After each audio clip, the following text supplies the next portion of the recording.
बिस्मिल्लाहिर्रहमानिर्रहीम। अस्सलामुअलैकुम फ्रेंड्स, कैसे हैं दोस्तों। उम्मीद है आप सब खैरियत से होंगे। दोस्तों, आज नई वीडियो नए लेसन के साथ हाजिर हूँ। आज की वीडियो में हम फ्यूचर परफेक्ट टेंस करेंगे।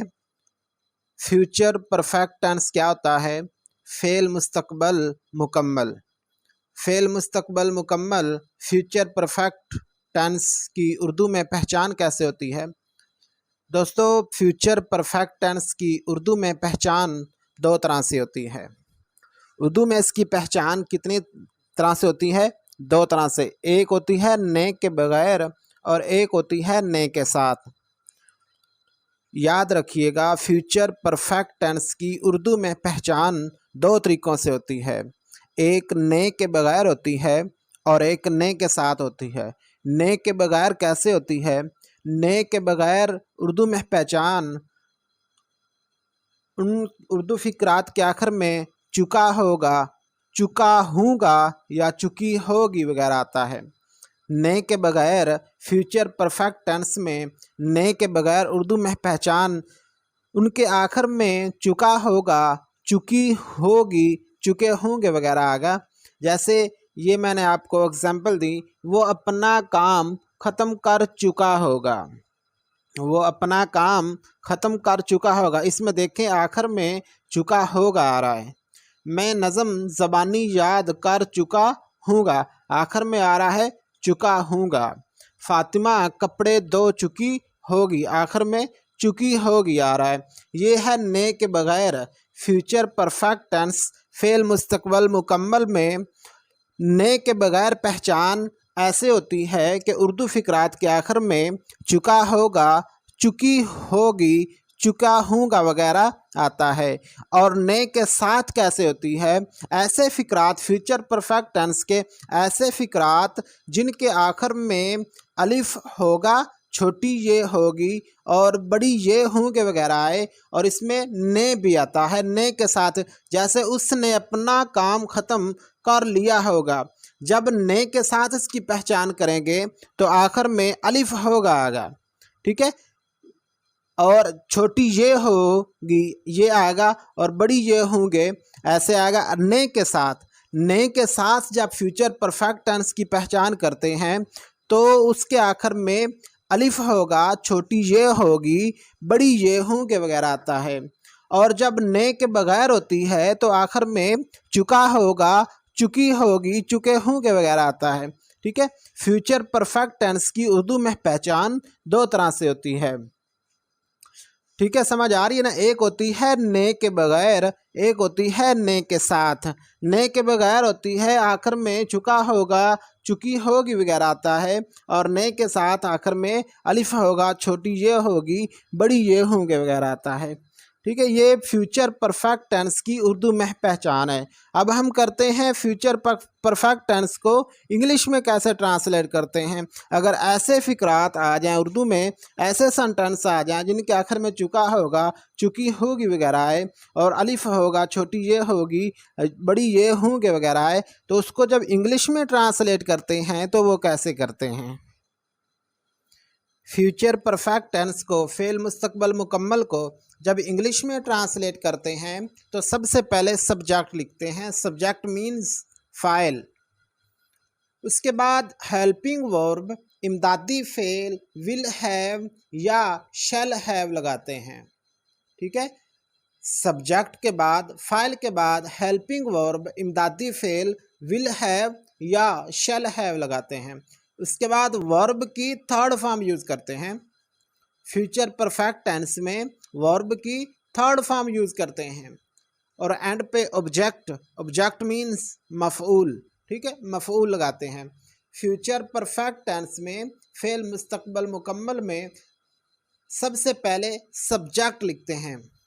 उसके बाद इमदादी फ़ेल, हेल्पिंग वर्ब, विल हैव या शैल हैव लगाते हैं। फिर वर्ब की थर्ड फॉर्म यूज़ करते हैं। उसके बाद ऑब्जेक्ट मफ़ऊल लगाते हैं।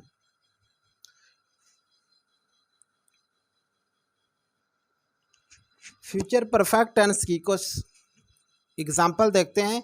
वो अपना काम ख़त्म कर चुका होगा, इसमें देखें आखिर में चुका होगा आ रहा है, ठीक है। और ये सलीम ने अपने भाई की मदद की होगी। इसमें देखें ये ने वाला फिक्रा है और आखिर में बड़ी ये छोटी ये आ रही है, छोटी ये और होगी ये आ रहा है। आपको मैंने पहले समझाया फ्यूचर परफेक्ट टेंस में ऐसे फिक्रात उर्दू में होते हैं जिनकी पहचान दो तरह से होती है। एक होता है ने के बगैर और एक होती है ने के साथ। ने के बगैर के आखिर में चुका होगा, चुकी होगी, चुके होंगे वगैरह आता है, और ने के साथ जो होती है पहचान उसके आखिर में बड़ी ये होगी, छोटी ये होगी, अलिफ होगा वगैरह आएगा। ठीक है, ये दो एग्जाम्पल देखें। इसमें ये चुका होगा है और ये है ने के बगैर, और इसके आखिर में छोटी ये होगी है और ये है ने के साथ। ठीक है, इसकी पहचान आपने अच्छी तरह याद रखनी है। ऐसे फिक्रात हूँ जिनके आखिर में चुका होगा, चुकी होगी, चुके होंगे वगैरह है, और बड़ी ये होगी, छोटी ये होगी, अलिफ ये होगा वगैरह है, तो ये आपके फ्यूचर परफेक्ट टेंस के सेंटेंसेस होते हैं। इसको जब इंग्लिश में ट्रांसलेट करते हैं तो सबसे पहले सब्जेक्ट लगाते हैं, उसके बाद हेल्पिंग वर्ब विल हैव या शैल हैव लगाते हैं, उसके बाद वर्ब की थर्ड फॉर्म यूज़ करते हैं और आखिर पे ऑब्जेक्ट लगाते हैं। ये देखें वो अपना काम ख़त्म कर चुका होगा। He will have done, ये थर्ड फॉर्म यूज करनी है, his work। He will have done his work। Salim ने अपने भाई की मदद की होगी। सलीम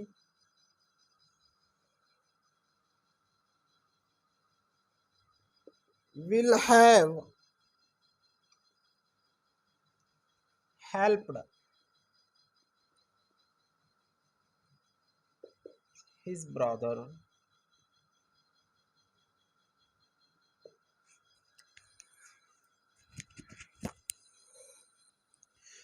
इसमें देखिए he will have done his work, वो अपना काम खत्म कर चुका होगा। He she it they we you, ठीक है, या जमा वाले हूँ, दे यू या जमा वाले हूँ, उनके साथ आपने helping verb will have use करना है। सिर्फ आई और वी के साथ, आई और वी के साथ आपने helping verb shall have use करना है। ही शी इट दे यू या जमा वाले फिक्रात हूँ या सिंगल पर्सन हो, सिंगुलर हूँ, तो उनके साथ आपने helping verb will have use करना है। आई और वी के साथ जस्ट आई और वी के साथ helping verb shall have use करना है। यही है, इसमें हेल्पिंग वर्ब विल हैव आ रहा है और ये थर्ड फॉर्म है डू की, हिज वर्क। सबसे पहले सब्जेक्ट लिखना है, फिर हेल्पिंग वर्ब, उसके बाद वर्ब की थर्ड फॉर्म, फिर एंड पे ऑब्जेक्ट यूज करना है। ठीक है, सलीम ने अपने भाई की मदद की होगी। सलीम विल हैव, सलीम भी सिंगुलर है, ये वाहिद पर्सन है, एक शख्स हो, उसमें भी helping verb will have use करते हैं और वर्ब की थर्ड फॉर्म यूज करनी है और एंड पे ऑब्जेक्ट लिखना है। ठीक है, अब हम कुछ फिक्रात ऐसे करते हैं जिसमें helping verb shall have use होता है। मैंने आपको पहले बताया कि आई और वी के साथ हेल्पिंग वर्ब शैल हैव इस्तेमाल करते हैं। बाकी जितने भी फ़ाइल हैं, बाकी सब फाइल के साथ विल हैव यूज़ करते हैं। ये देखें, मैं स्कूल जा चुका हूँगा। आई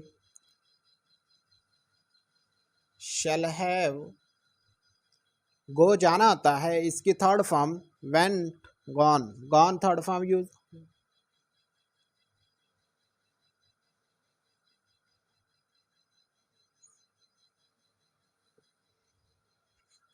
आई shall have gone to school, मैं स्कूल जा चुका हूँगा। हम क्रिकेट खेल चुके होंगे। वी शैल हैव, प्ले खेलना होता है, इसकी थर्ड फॉर्म प्लेड आएगी।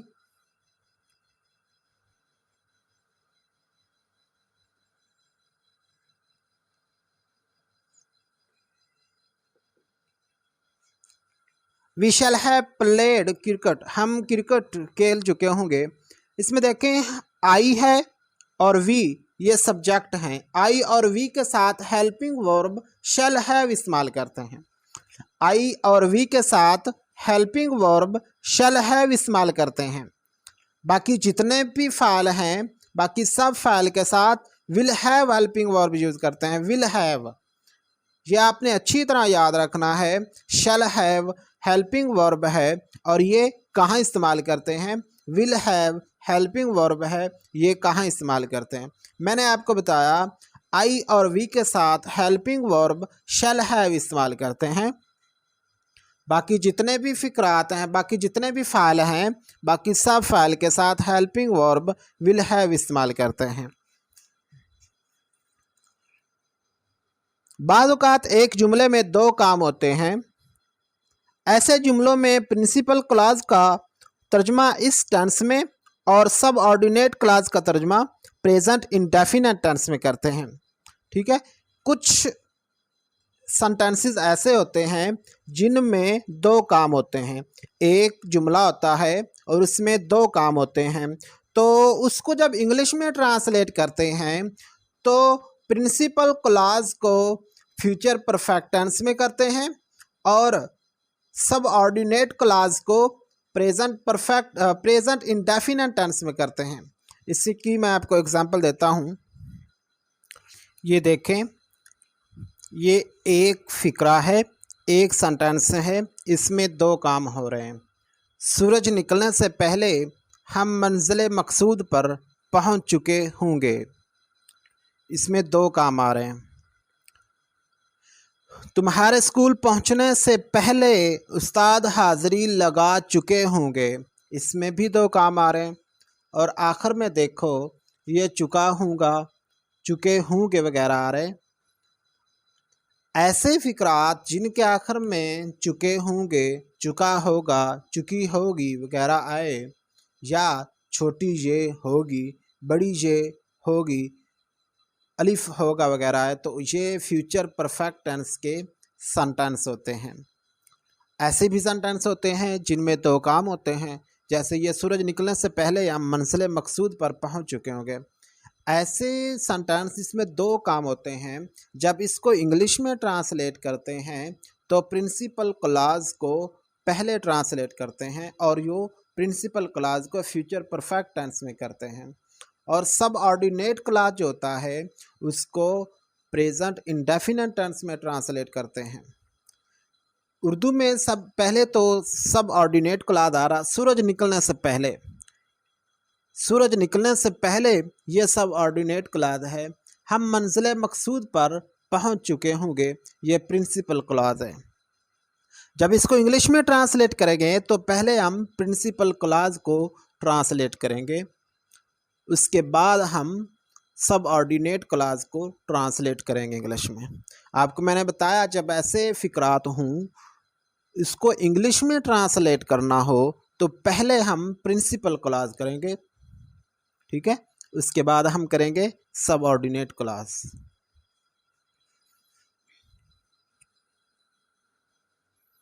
We shall have reach the destination before the sun rises. ये देखें, we shall have reach the destination, हम मंजिल मकसूद पर पहुंच चुके होंगे। ये we shall have reach the destination, यहाँ तक ये प्रिंसिपल क्लॉज है और ये प्रिंसिपल क्लॉज को फ्यूचर परफेक्ट टेंस में ट्रांसलेट किया हुआ, ठीक है। आगे बिफोर द सन राइजेस, ये सब ऑर्डिनेट क्लॉज है। सब ऑर्डिनेट क्लॉज को मैंने आपको बताया प्रेजेंट इंडेफिनिट टेंस में ट्रांसलेट करते हैं, प्रेजेंट इंडेफिनिट टेंस में लिखते हैं। फ्यूचर परफेक्ट टेंस में ऐसे फिक्रात जिनमें दो काम हो रहे हों, तो उसमें प्रिंसिपल क्लॉज को आप पहले लिखेंगे और सब ऑर्डिनेट क्लॉज को बाद में लिखेंगे, और प्रिंसिपल क्लॉज को आप फ्यूचर परफेक्ट टेंस में करेंगे और सब ऑर्डिनेट क्लॉज को आप प्रेजेंट इंडेफिनिट टेंस में करेंगे। प्रेजेंट इंडेफिनिट टेंस मैंने आपको बताया, आप मेरी वीडियो देख सकते हैं। प्रेजेंट इंडेफिनिट टेंस आपको मैंने अच्छी तरह समझाया हुआ है, प्रेजेंट इंडेफिनिट टेंस कैसे करते हैं। तो इधर आपने प्रिंसिपल क्लॉज को फ्यूचर परफेक्ट टेंस में करना है और सब ऑर्डिनेट क्लॉज को आपने प्रेजेंट इंडेफिनिट टेंस में करना है। तुम्हारे स्कूल पहुंचने से पहले उस्ताद हाजिरी लगा चुके होंगे। The teachers will have called the roll before you reach school. Before you reach school, इसमें देखें the teachers will have called the roll, उस्ताद हाजिरी लगा चुके होंगे, ये प्रिंसिपल क्लॉज है। यहाँ तक प्रिंसिपल क्लॉज है। प्रिंसिपल क्लॉज को आपने फ्यूचर परफेक्ट टेंस में करना है। फिर आगे before you reach school, you reach school, ये प्रेजेंट इंडेफिनिट टेंस में है और ये सब ऑर्डिनेट क्लॉज है। सब ऑर्डिनेट क्लॉज को जब आप इंग्लिश में ट्रांसलेट करते हैं तो प्रेजेंट इंडेफिनिट टेंस में करते हैं। समझ आ रही है ना। फ्यूचर परफेक्ट टेंस में ऐसे भी फिक्रात होते हैं जिनमें दो काम होते हैं। उर्दू में तो पहले काम सब ऑर्डिनेट आता है और आखिर में प्रिंसिपल क्लॉज होता है। इंग्लिश में जब ट्रांसलेट करते हैं तो पहले प्रिंसिपल क्लॉज को करते हैं, फिर उसके बाद सब ऑर्डिनेट क्लॉज करते हैं। जैसे ये देखें, सूरज निकलने से पहले, ये उर्दू में देखें तो पहले सब ऑर्डिनेट क्लॉज आ रहा है और एंड पे हम मंजिल मकसूद पर पहुंच चुके होंगे और आखिर वाला देखें तो ये प्रिंसिपल क्लॉज आ रहा है। और जब इंग्लिश में हम ट्रांसलेट करेंगे तो पहले हम प्रिंसिपल क्लॉज करेंगे, प्रिंसिपल क्लॉज को हम फ्यूचर परफेक्ट टेंस में करेंगे और फिर इंग्लिश में हम सब ऑर्डिनेट क्लॉज करेंगे, आखिर में सब ऑर्डिनेट क्लॉज करेंगे तो उसको प्रेजेंट इंडेफिनिट टेंस में करेंगे। ठीक है, उम्मीद है आपको इस बात की समझ आ गई होगी। और ये जितने भी हमने फिक्रात किए हैं फ्यूचर परफेक्ट टेंस के, ये सिंपल फिक्रात हैं।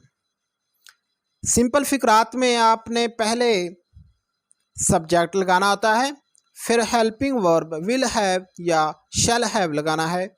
आपको मैंने बताया विल हैव कहाँ इस्तेमाल करते हैं और शैल हैव कहाँ इस्तेमाल करते हैं।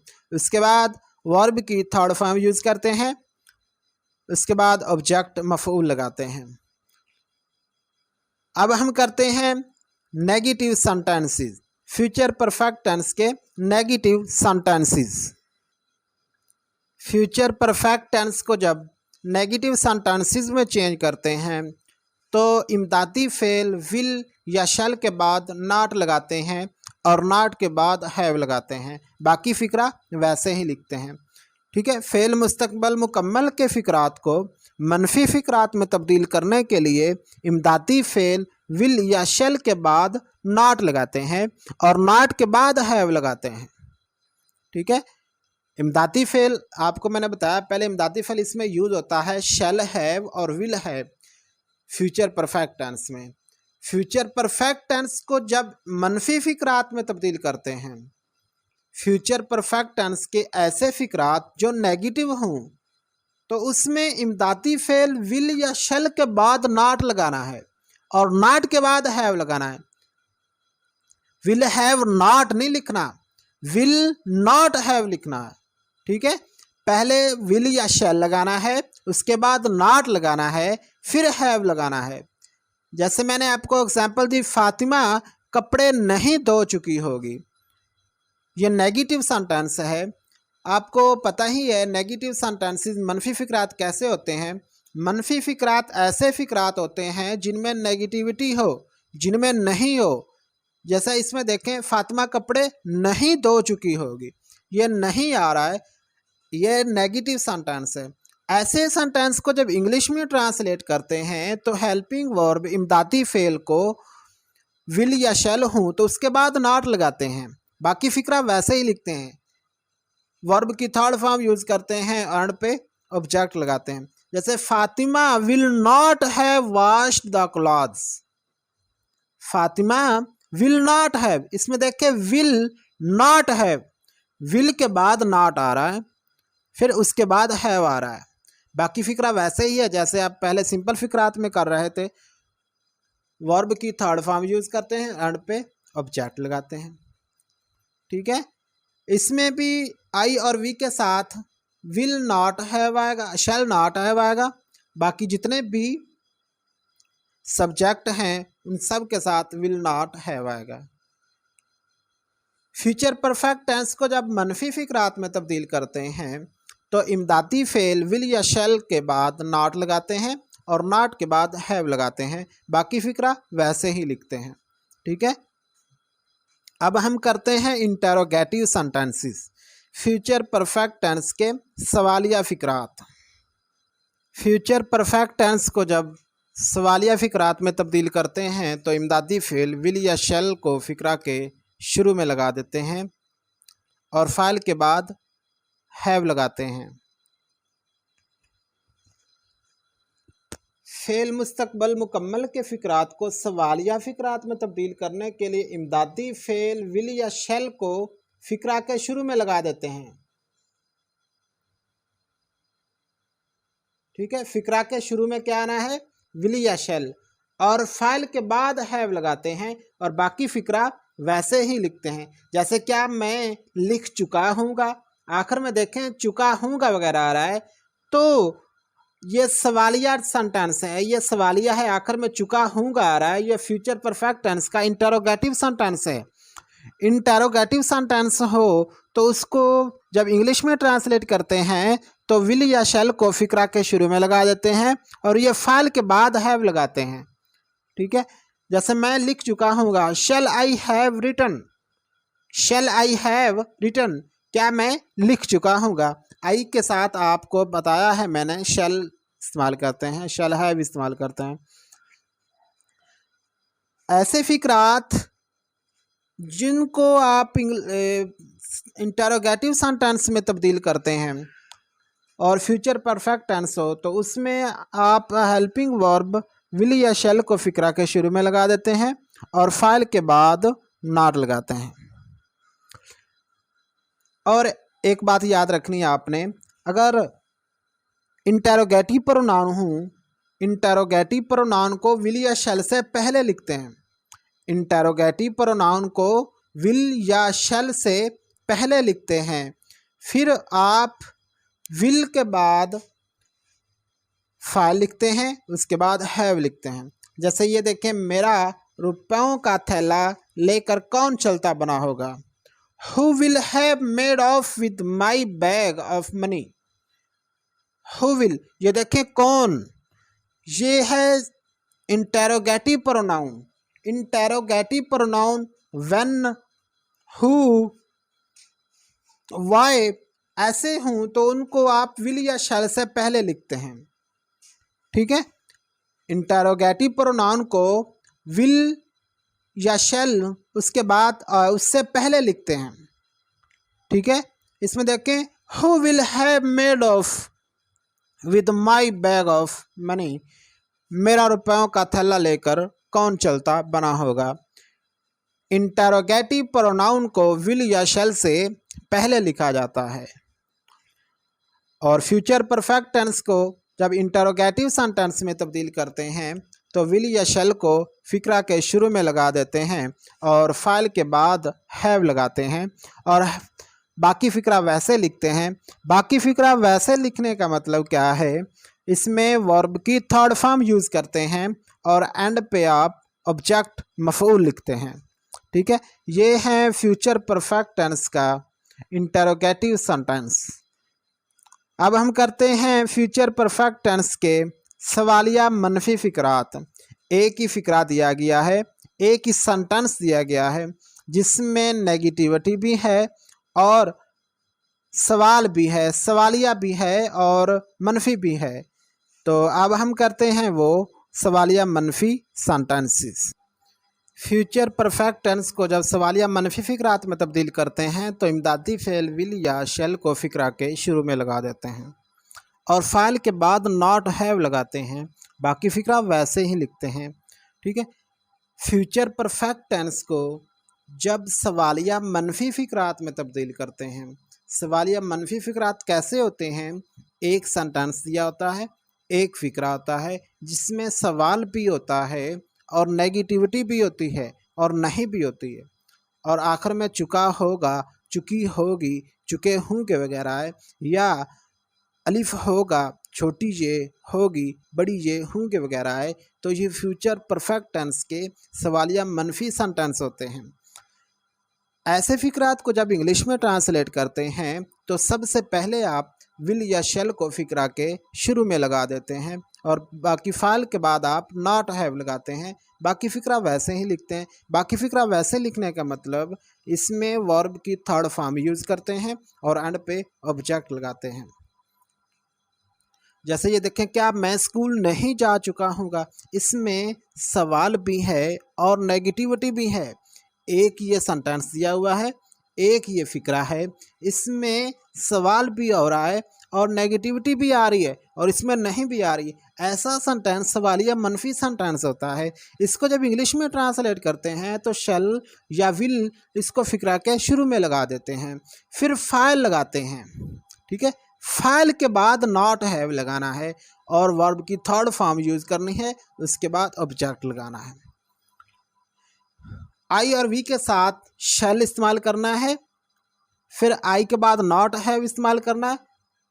अगर वी आए तो शेल इस्तेमाल करना है, वी के बाद नॉट हैव इस्तेमाल करना है, और बाकी जितने भी फाइल हैं बाकी सब फाइल के साथ विल इस्तेमाल करना है, और फाइल के बाद ही आए, शी आए, इसके बाद नॉट हैव इस्तेमाल करना। ठीक है। ये हैं फ्यूचर परफेक्ट टेंस के सवालिया मनफी फ़िक्रात। फ्यूचर परफेक्ट टेंस के सवालिया मनफी फ़िक्रात को जब इंग्लिश में ट्रांसलेट करते हैं तो विल या शेल को फ़िक्रा के शुरू में लगा देते हैं। ये देखें, ये शेल है, इसको मैंने फ़िक्रा के शुरू में लगा दिया है, और ये फाइल है, फाइल के बाद नॉट हैव लगाया, फाइल के बाद नॉट हैव लगाना है, बाकी फ़िक्रा वैसे ही लिखना है। क्या मैं स्कूल नहीं जा चुका हूँगा, shall I not have gone to school, और एंड पे सवालिया निशान भी ज़रूर लगाना है। ठीक है फ्रेंड्स, दोस्तों पहले आपने सिंपल फ़िक्रात किए, सिंपल फ़िक्रात के बाद आपने मनफी फ़िक्रात नेगेटिव सेंटेंसेस किए, नेगेटिव के बाद इंटरोगेटिव सेंटेंसेस सवालिया फ़िक्रात किए, और ये आपने सवालिया मनफी फ़िक्रात किए। सिंपल फ़िक्रात हूँ, नेगेटिव फ़िक्रात हूँ, सवालिया फ़िक्रात हूँ, सवालिया मनफी फ़िक्रात हूँ, सब में ही वर्ब की थर्ड फॉर्म यूज़ करनी है। बाकी मैंने आपको स्टेप बाय स्टेप समझाया सिंपल फ़िक्रात कैसे करते हैं, नेगेटिव फ़िक्रात नेगेटिव सेंटेंसेस कैसे करते हैं, इंटरोगेटिव सेंटेंसेस कैसे करते हैं, और इंटरोगेटिव और नेगेटिव एक ही फ़िक्रे में आए तो वो कैसे करते हैं, मतलब सवाल या मनफी फ़िक्रा कैसे करते हैं। उम्मीद है आपको फ्यूचर परफेक्ट टेंस की समझ आ गई होगी। अब नेक्स्ट वीडियो में नए लेसन के साथ हाज़िर होगा, तब तक के लिए इजाज़त दीजिए। ओके, अल्लाह हाफिज़।